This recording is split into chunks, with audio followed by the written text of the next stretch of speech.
Ce qu'on va faire en fait, c'est que on va faire un petit exemple, ok, pour que vous compreniez. Donc c'est-à-dire que on va prendre un tout petit réseau de neurones, on va regarder l'objectif de ce réseau de neurones, donc qu'est-ce qu'il doit prédire, et on va aussi, on va faire les calculs. Je vais les mettre en LaTeX, comme ça au moins ce sera beaucoup plus clair. Ce qu'on va essayer de faire, c'est donc on a un nouveau réseau de neurones, fully connected ou perceptron multicouche, multilayer perception. L'architecture c'est quoi?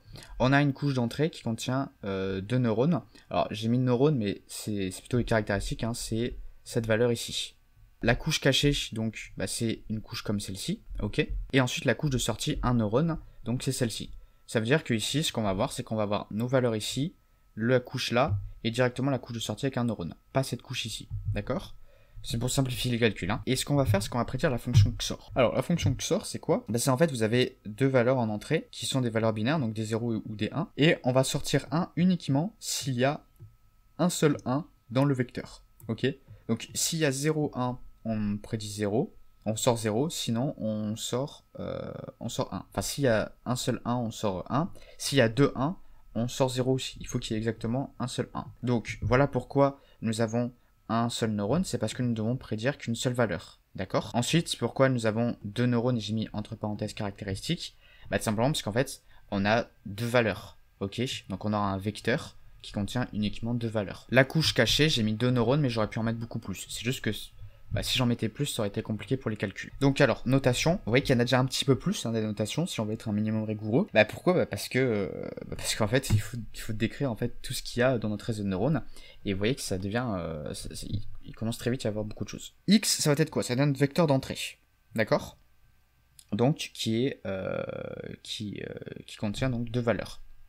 Là, j'ai noté vecteur, mais ce sera plutôt la transposée d'un vecteur, parce que ça a une matrice qui contient une ligne et deux colonnes. Ensuite, poids des couches cachées, ou poids de la couche cachée. Donc c'est-à-dire en fait, il va contenir les poids de mes deux perceptrons qui sont ici, ok. Donc imaginez, j'ai juste deux perceptrons, donc là je vais avoir 2 fois 2, donc 2 poids pour chaque. Ensuite les biais, donc oui, là la petite différence c'est que ce que j'avais présenté, je séparais on va dire chaque poids. Là, ce qu'on fait en général, c'est qu'on les réunit dans une seule même matrice en fait, parce que c'est plus facile à manipuler, et c'est un produit matriciel en fait qui devient assez simple en fait au final.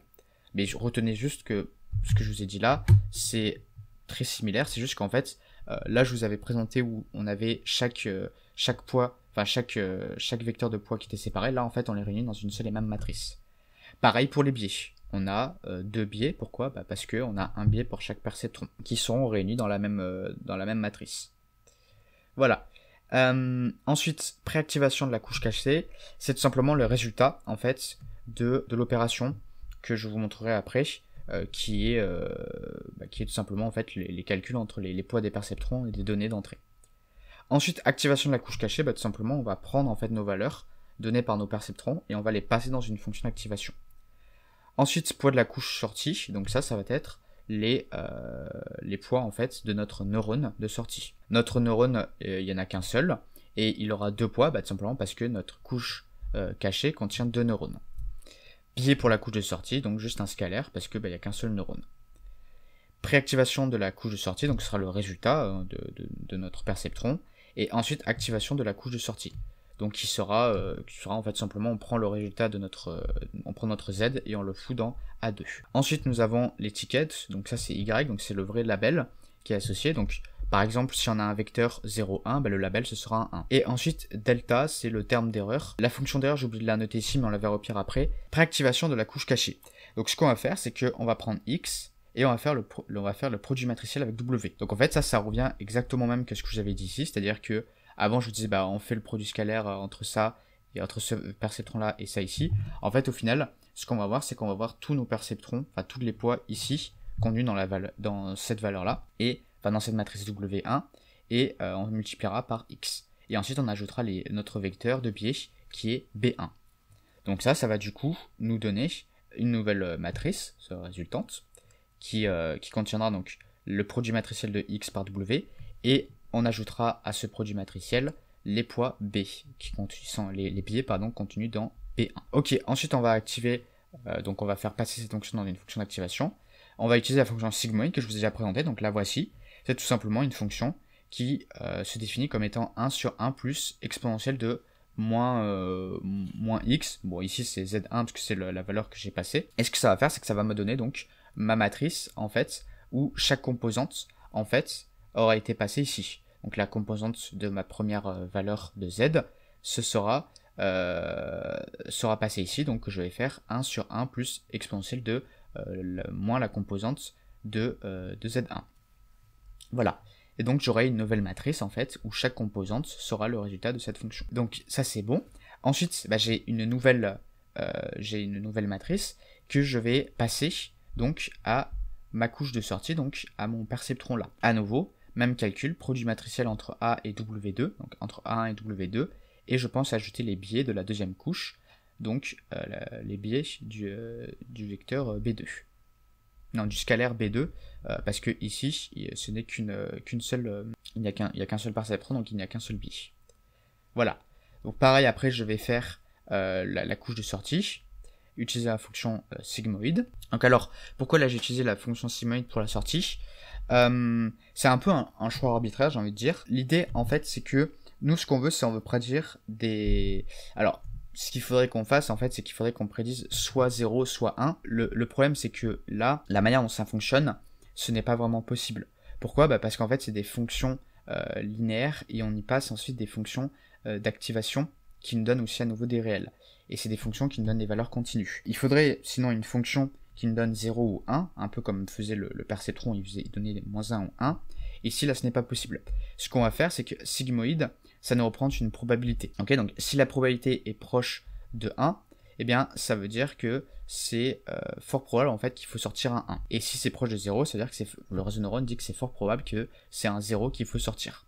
Ok. Et après ce qu'on peut faire, c'est qu'à partir de cette probabilité donnée par la fonction sigmoïde, eh bien on regarde en fait, on donne une classe à partir d'un certain seuil. Par exemple, si c'est plus que 0,5, alors on attribue la classe 1.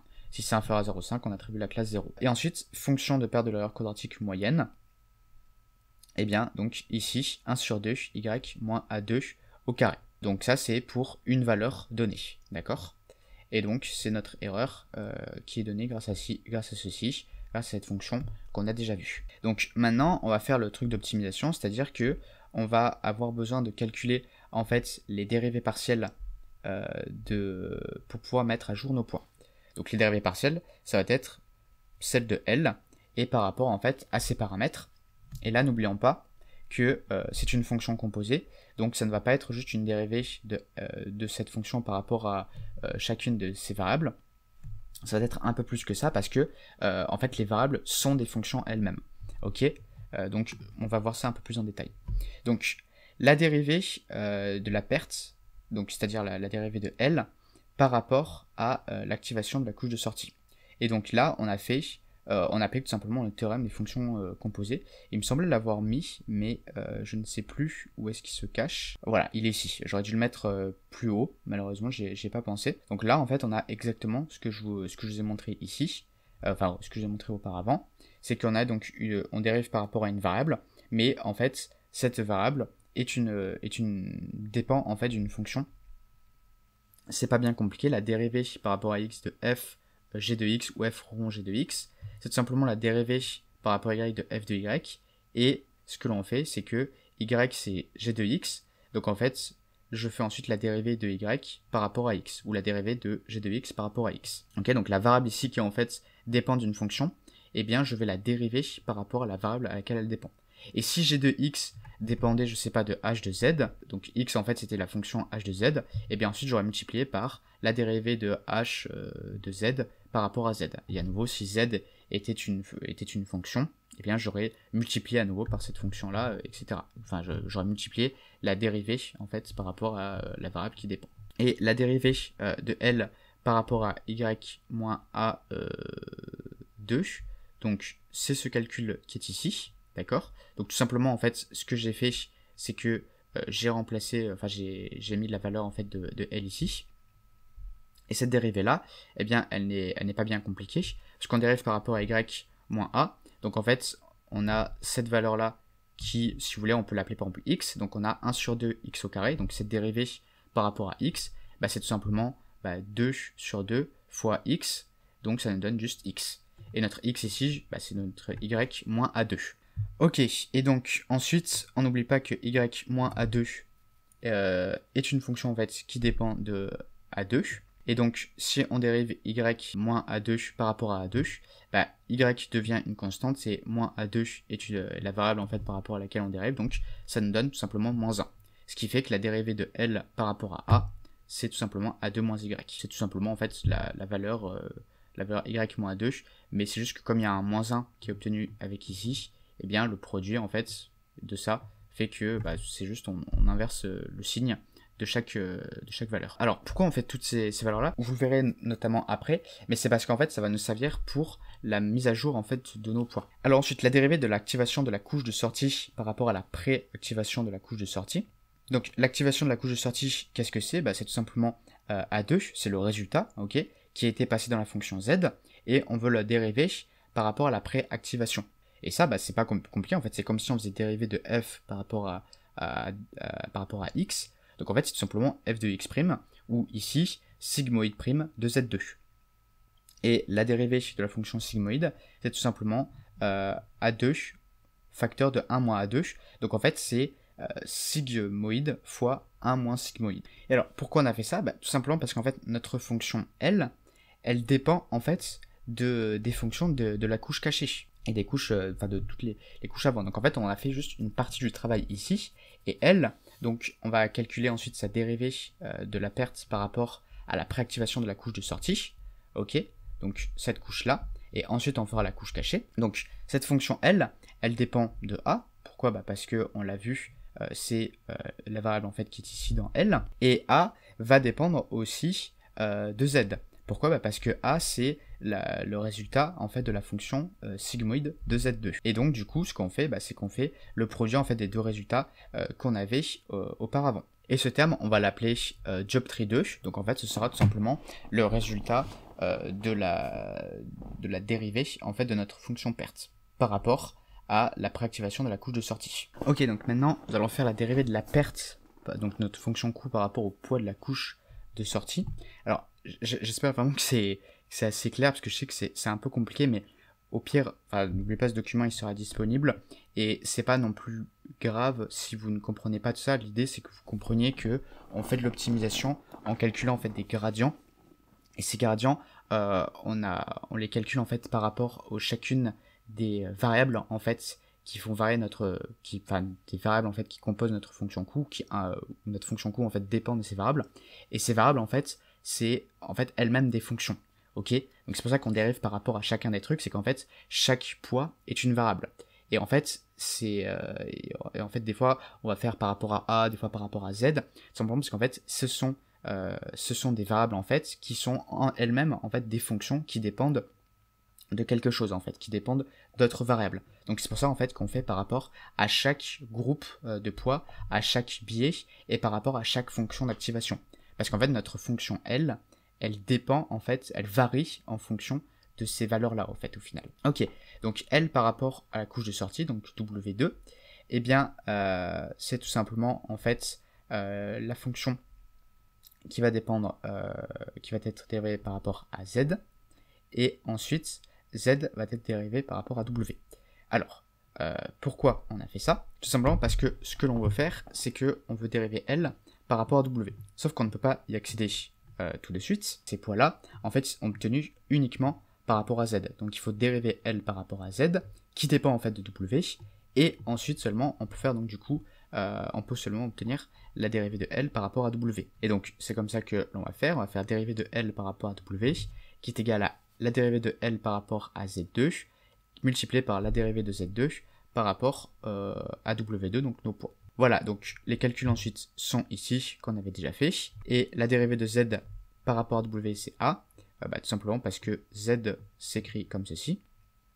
Et donc en combinant ces deux résultats, on obtient donc la valeur que je vous ai citée ici. Donc ensuite, on va calculer la dérivée de la fonction perte par rapport au biais de la couche de sortie, donc il n'y en a qu'un seul, qui influence directement la couche Z, et le biais influence directement la préactivation Z, et la dérivée de Z par rapport à B, c'est tout simplement 1. Pourquoi? Parce que Z, vous voyez, ça s'écrit comme ceci, donc A fois W, plus B, donc il y a juste B ici, on dérive par rapport à B, donc ça nous fait 1, et donc la dérivée de L par rapport à B, bah, c'est la dérivée de L par rapport à Z fois 1, ce qui nous donne juste le résultat qu'on a déjà trouvé auparavant. Ensuite, la dérivée de la perte par rapport à l'activation de la couche cachée, dérivée de L par rapport à A1. Donc on a déjà delta 2, et la dérivée de Z par rapport à A1, c'est W2, bah, tout simplement comme vous pouvez le voir ici, on a AW plus B, B c'est une constante, donc ça disparaît quand on la dérive, et AW, bah, quand on va dériver par rapport à A, ça va nous donner tout simplement W. Et donc le résultat de la chain rule, ou de la... Je sais pas si on peut dire la règle de la chaîne, mais on va dire la propriété des fonctions composées, bah, c'est tout simplement comme ceci. Après, la dérivée de l'activation de la couche cachée par rapport à la préactivation de la couche cachée, donc la dérivée de A par rapport à Z1, la dérivée de A1 par rapport à Z1. On avait déjà vu la dérivée de A par rapport à Z1, donc la préactivation c'est donné par ça. Je l'avais noté un petit peu différemment, mais l'idée revient la même, en fait c'est juste qu'on retrouve en fait la dérivée de sigmoïde, et donc le résultat est ici. Ensuite, nous avons la dérivée de la perte par rapport à la préactivation de la couche cachée, donc L par rapport à Z1. Pour faire cela, eh bien, nous avons Z en fait qui est composé, qui en fait dépend de A. Donc ce que l'on va faire, c'est qu'on va dériver Z par rapport à L en utilisant à nouveau la chain rule, donc on fait dériver de L par rapport à A1, et on dérive ensuite A1 par rapport à Z1. La dérivée de L par rapport à A1, on l'avait déjà fait, et ensuite, pour dériver A1 par rapport à Z1, c'est tout simplement le résultat ici, en fait, qui est lié à la dérivée de la fonction sigmoïde. Donc le résultat, c'est le suivant ici. Et ensuite, on a bientôt fini, rassurez-vous. On va faire la dérivée de la perte par rapport au poids de la couche cachée WL par rapport à W1. Donc à nouveau, on refait la chain rule, et on fait WL par rapport à Z1, et Z1 on dérive par rapport à W. La dérivée de Z par rapport à W1 c'est X, et la dérivée de L par rapport à W1, c'était un truc qu'on avait déjà vu, il me semble, c'est ceci, et non, bah non, le résultat c'est celui-là, pardon, voilà. Et ensuite la dérivée de la perte par rapport au biais de la couche cachée, dérivée de L par rapport à B, donc le biais. Donc à nouveau, le biais c'est tout simplement 1. Donc la dérivée de L par rapport au biais de la couche cachée, c'est tout simplement la dérivée de L par rapport à Z1, donc c'est delta 1. Je pense que c'était un petit peu compliqué, mais voilà en fait tous les gros calculs qu'il y a à faire. Après on va faire un exemple là-dessus. Donc comme je vous ai dit, on a la fonction L en fait, et la fonction L en fait, c'est une fonction qui a des variables, mais ces variables en fait dépendent de fonctions en fait qui sont composées, et vu que on commence par ici, en fait quand on veut obtenir la dérivée par exemple de W ici, eh bien il faut prendre en compte qu'en fait on part de L, donc quand on dérive en fait on va dériver par rapport à des fonctions qui sont ici, jusqu'à arriver en fait à la fonction jusqu'aux variables en fait W ici. On ne peut pas passer directement là en fait, on oublie plein d'étapes intermédiaires. C'est pour ça qu'on fait ce système-là. Ok, ensuite, donc, on va voir les deux étapes-là que j'avais déjà un petit peu dit. Donc, le passage avant, c'est-à-dire la forward propagation, donc c'est-à-dire tout simplement, on fait passer des valeurs ici, et ensuite on fait rétropropagation, backpropagation. C'est une fois qu'on a calculé la perte L, eh bien on va mettre à jour nos poids. Donc on va repartir en arrière pour mettre à jour nos poids. Donc on va calculer toutes ces dérivées qu'on a déjà vues, et on va mettre à jour les poids et les biais, comme on avait déjà un petit peu vu. Donc tout simplement, en prenant par exemple les poids W, en faisant W moins un taux d'apprentissage, et ensuite la dérivée de L par rapport à W1. Voilà, c'est pour ça qu'on a fait tout ceci, c'est parce qu'en fait on étend ce que j'avais montré ici, vous savez, mettre à jour X en faisant X moins état, je crois qu'il s'appelle comme ça, cette lettre, fois la dérivée par rapport à X. Et bien là en fait on fait pour chacune en fait des poids ici, et des biais. Ok, donc on va essayer de faire quelques petits calculs, donc on va faire avec une seule donnée qui va être passée en entrée. Donc en fait là ce qu'on fait, c'est pour la petite anecdote, c'est on fait en fait une descente de gradient stochastique, c'est-à-dire qu'on prend une donnée, donc un vecteur, on va tout faire, vous voyez tous les calculs ici, calcul de la fonction coût, et ensuite on va mettre direct à jour les poids. On n'est pas obligé de le faire, on peut des fois passer toutes les valeurs, et ensuite on met à jour. Et c'est pour ça que j'avais mis un 2 sur n ici, c'est parce qu'on faisait l'erreur quadratique moyenne. N, le nombre en fait de vecteurs qu'on a passé dans le réseau de neurones. Donc ici, nos poids, ils sont initialisés de manière aléatoire, les biais aussi. Le vecteur qui passe en entrée, c'est 1, 0. Donc là, ici, en fait, le calcul, c'est le x fois w plus b.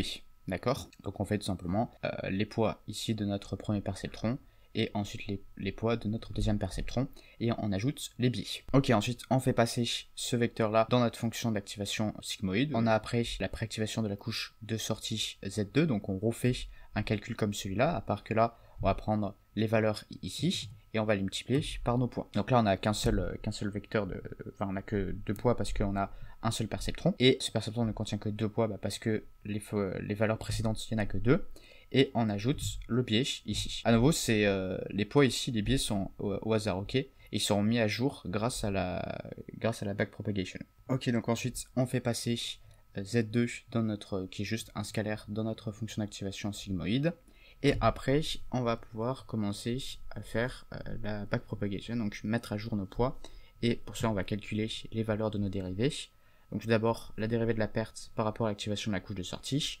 Donc c'est A2 moins Y, donc c'est-à-dire 0,7513 moins 1. Parce que on a un 0, donc la valeur qui devrait sortir c'est 1. Donc en vrai, on est quand même pas loin. Parce que là, ça veut dire que on est très proche en fait de la valeur qu'on devrait sortir ici. Alors après, comme j'ai dit, c'est un exemple un peu bateau, parce que là, en fait, ceci, ça représente plus une probabilité, mais du coup, en fait, si il s'approche de 1, en fait, la probabilité n'est plus vraiment une probabilité, mais représente plus, en fait, la vraie valeur. Et en vrai, vu qu'ici, on a une probabilité, on ne devrait pas comparer directement avec 1 ou 0, parce que ça fonctionne pas très bien, mais c'est juste pour donner un exemple. Ensuite, on fait les dérivés, comme on avait vu à chaque fois. Voilà, tout ceci. Hop. Je passe un peu dessus parce qu'en vrai c'est surtout des calculs et je pense que la vidéo est un peu longue et je sais pas si c'est le plus intéressant et au pire vous avez ce document si vous en avez besoin. Voilà, donc toutes les dérivées et ensuite on va mettre à jour les poids et les biais grâce à tous ces gradients, grâce à tous ces dérivés qu'on a calculés. Donc ça, comme j'ai dit, c'est la méthode en fait de descente de gradient, c'est à chaque itération en fait on va mettre à jour nos variables en fait de nos fonctions. Donc nos variables ici en fait c'est tout simplement nos poids et nos biais, et comment on fait, on prend leurs valeurs et on leur soustrait en fait leur dérivée, la dérivée de la fonction par rapport à eux, et on met un pas donc qui est ici ce scalaire là, et on multiplie par ce scalaire là. Voilà. Et en fait on répète, donc c'est à dire qu'en fait à l'itération suivante on va passer une autre donnée, enfin un autre vecteur, donc par exemple 1, et on va refaire toutes les étapes ici, donc c'est à dire qu'on va recalculer toutes les dérivées, donc la fonction coût d'abord, toutes les dérivées, et ensuite on va mettre à jour les poids et les biais grâce à ça, qu'on fait pour chaque poids, donc chaque W en fait de chacune de nos couches, et pour chaque biais.